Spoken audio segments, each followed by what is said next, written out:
Every hour on the black market for organs, a kidney is cut out of a living person and sold to a wealthy stranger who doesn't want to wait their turn for a transplant. This isn't a movie, it's the truth. Officially, such trafficking is banned in almost every place on the planet.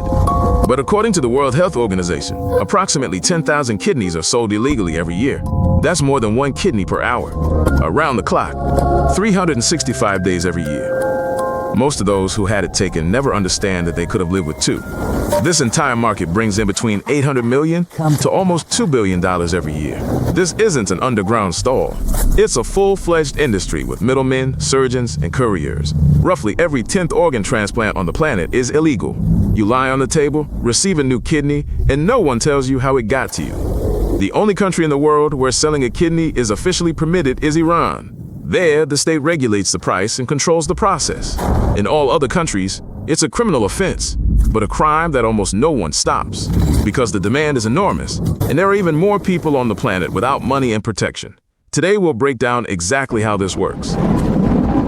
Easy there, pal. So here's exactly how the black market in kidneys works. It all starts with a middleman, a person who finds a poor seller and a wealthy buyer and makes money on the difference between them. Sellers are promised anywhere from $500 to $10,000. It sounds decent until you realize that whoever buys his organ will pay $50,000 to $120,000 for it.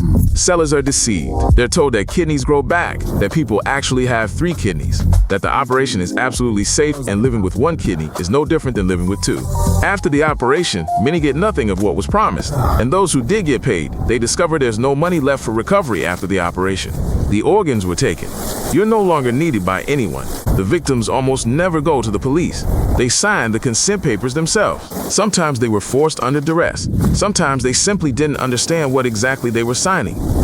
Complications after surgery happen much more often in these people than in legal operations. Often everything takes place in unhygienic conditions, in ordinary apartments or underground clinics.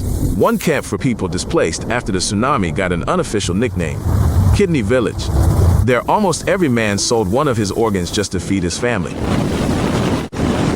The black market in organs isn't run by butchers with expired diplomas. Very often, these are genuinely qualified surgeons with legitimate jobs and spotless reputations. Such doctors lead double lives.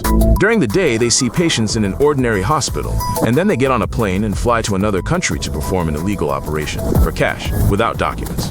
For one such trip, a doctor receives tens of thousands of dollars. Sometimes, that's more than his salary for an entire year at an official clinic. It's hard to resist, especially when the chances of getting caught are slim. That's precisely why such people are extremely difficult to apprehend. A surgeon arrives, performs an operation, flies back, and already the next day he's seeing ordinary patients again, as if nothing happened. By the time police finally reach such a location, it's already empty. Only bloodstains, abandoned instruments, and not a single name. Everyone who worked there has long since vanished into thin air. In one high-profile case, a surgeon conducted dozens of illegal operations across Europe, flying from country to country. They caught him only when the victims finally decided to come forward. The entire chain. It's not just a surgeon. There are middlemen who seek out donors, hospital employees who look the other way, drivers, customs officials, and translators. An entire hidden system. How organs from the black market are delivered to the buyer.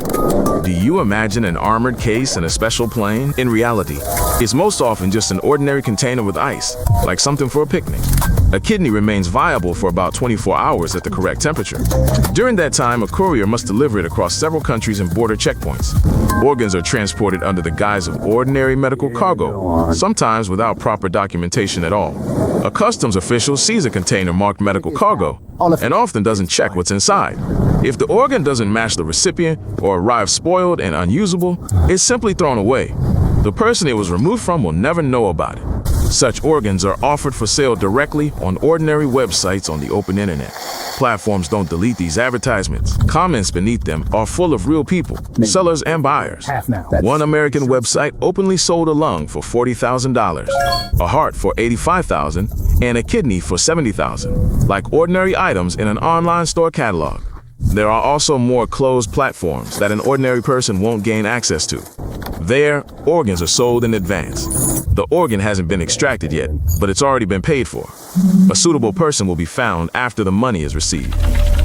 Come on, need a match before. Refugees are the main target of organ traffickers.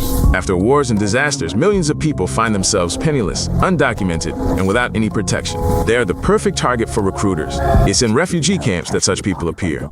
They offer money for escape, promise work in a rich country, or openly say, "Give us your kidney and we'll smuggle you across the border." There are confirmed cases of people fleeing Africa being stopped en route and having their organs removed as payment for crossing the border. A kidney instead of money for travel. The conflicts of the past 10 years have yielded thousands of new victims for organ traffickers. The more desperate people find themselves without state protection, the more offers appear on this market. Victims almost never report to the police. They fear deportation, are threatened, or simply can't imagine anyone helping. The system relies on their silence. Sometimes the recruiter turns out to be a neighbor in the camp or even a relative. Those who have been through this themselves come back and bring in new people, because they too are paid for each one. This market thrives precisely because there are rich patients with money and poor, healthy people with no choice. As long as this inequality exists, human trafficking will not end. Subscribe to the channel and watch other episodes. It's important.